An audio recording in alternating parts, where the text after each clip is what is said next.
This is a maternity unit at one of the Wildlife Trust BCN's nature reserves. When there's safety and security, a bit of shelter and some dry ground, and a ewe is of the kind of breed that can manage it, every sheep prefers to lamb outdoors and on her own.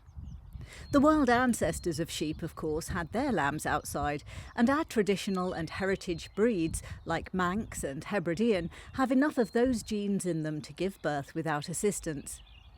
It's different for many commercial breeds, who often have triplets or even quads. These traditional sheep, in contrast, often bear just one lamb and seldom have three. Humans are always a source of anxiety to sheep, and being penned up can also be a stressor. So there are great advantages for the animals themselves in being left to lamb outside. That doesn't mean they're left entirely. Reserves officers Tom Baker and Daisy Moser rounded up a flock of volunteers so that the sheep were checked several times a day. And that's why I was in the field. The pastures were temporarily closed off to the public, as highly stressed ewes can abort or even abandon newly born lambs.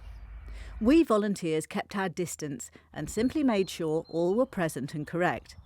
Daisy and Tom asked us to take note if a sheep was off by herself. That could mean she was close to lambing, and it would be important to check her next time. We would also call them if a sheep or a lamb was struggling or sick.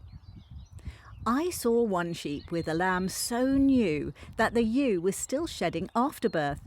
She was grazing, while the lamb wasn't just up and about, he or she was literally bouncing. When ewes have newborn lambs, they bleat softly, quietly so as not to attract predators, in order for the baby to get to know her mother's voice. Often ewes stay apart from the flock for a while to truly bond with the baby before introducing him to the herd.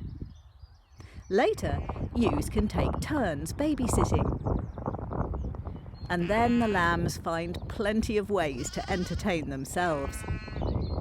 One of the ewes did have triplets. Tom found her with two lambs suckling, but the third had toddled off, as he put it. As it happened, Daisy was helping a first-time mother to give birth to a single lamb, so they did what's called wet fostering. The new lamb was wiped in the afterbirth so that he smelled right, and both lambs were presented to the mother at the same time. Initially, their legs were tied, as if one lamb started suckling, the inexperienced mother might focus on that one and leave the other.